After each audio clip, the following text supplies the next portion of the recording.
Welcome to Telangana వెలుగు. నేను మీ రాజు. So ప్రభుత్వ ఉద్యోగులు మేము ఏది చేసినా నడుస్తుంది, ఎప్పుడు వెళ్ళినా నడుస్తుంది, మమ్మల్ని అడిగేటోళ్ళు ఎవరు ఉన్నారు అని చెప్పేసి కొంతమంది ఆ ఫీల్ లో ఉంటారు, అంటే ఆ ఫీలింగ్ లో ఉంటారు, ఆ ఊహలో ఉంటారు.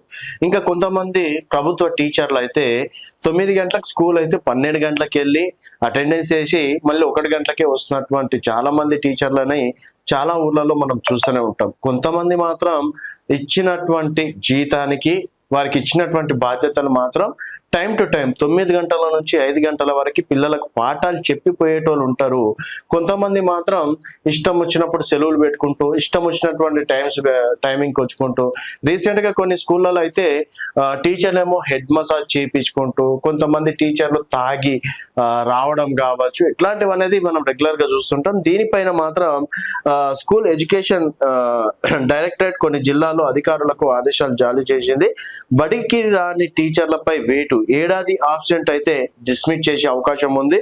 5 ఏళ్లు దాటితే రాజీనామాగా పరిగణమన. ఇంకా 5 ఏళ్ల వరకు తన మార్పులు రాకపోతే స్కూల్ కి మాత్రం డెఫినెట్ గా తనని రాజీనామా చేసే అవకాశాలు ఎక్కువ కనిపిస్తున్నాయి. ప్రభుత్వ పాఠశాలలో విధులకు సక్రమంగా రాకుండా డుమ్మాలు కొడుతున్న టీచర్లు, సిబ్బందిపై విద్యాశాఖ కొరడ జొలిపించింది.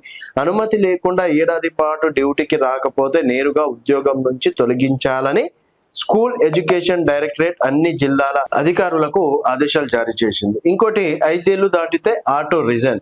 ప్రభుత్వ నిబంధనల ప్రకారం ఏ ఉద్యోగికైనా 5 ఏళ్లకు మించి సెలవు ఇవ్వడానికి అవకాశం లేదు.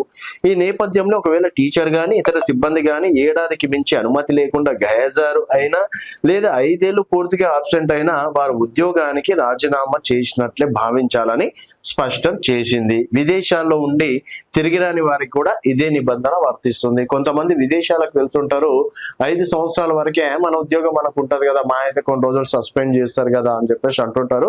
బట్ ఈసారి మాత్రం స్ట్రిక్ట్ రూల్స్ ఫాలో చేయాలని చెప్పేసి భావిస్తుంది.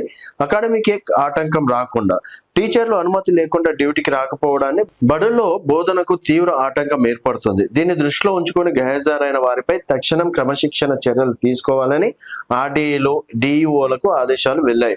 ఆబ్సెంట్లను గుర్తించగానే షోకాజ్ నోటీస్ ఇచ్చి సిసిఏ రూల్స్ ప్రకారం విచారణ మొదలు పెట్టాలని పేర్కొన్నారు. అలాగే అధికారుల పైన కూడా నిఘా ఉంచినట్టు కూడా తెలుస్తుంది. చర్యలు తీసుకోవడంలో జాప్యం చేసిన హెడ్ మాస్టర్లు, అలాగే ఎంఈఓలు, డిఈఓలను కూడా బాధ్యులను చేస్తామని డైరెక్టర్ నవీన్ నికోలన్స్ హెచ్చరించారు.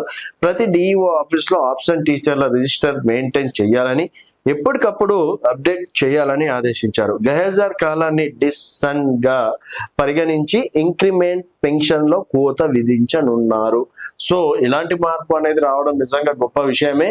ఇంకా టైం టేబుల్ విషయంలో కావచ్చు, మిగతా విషయంలో కూడా టీచర్ల పైన, ఎంఈఓల పైన ఒక నిఘా ఉంచితే మాత్రం డెఫినెట్ గా ప్రభుత్వ పాఠశాలలు అంతనంత ఎత్తుకు ఎదుగుతాయి, ప్రైవేట్ పాఠశాలలు కూలిపోవడం మాత్రం ఖాయం అని చెప్పేసి కూడా చెప్పుకోవచ్చు. మరి కేవలం ప్రకటనల వరకేనా, లేకపోతే నిజంగా ఉంటాయనేది వేచి చూడాల్సిన విషయం. చూస్తూనే ఉండండి తెలంగాణ వెలుగు.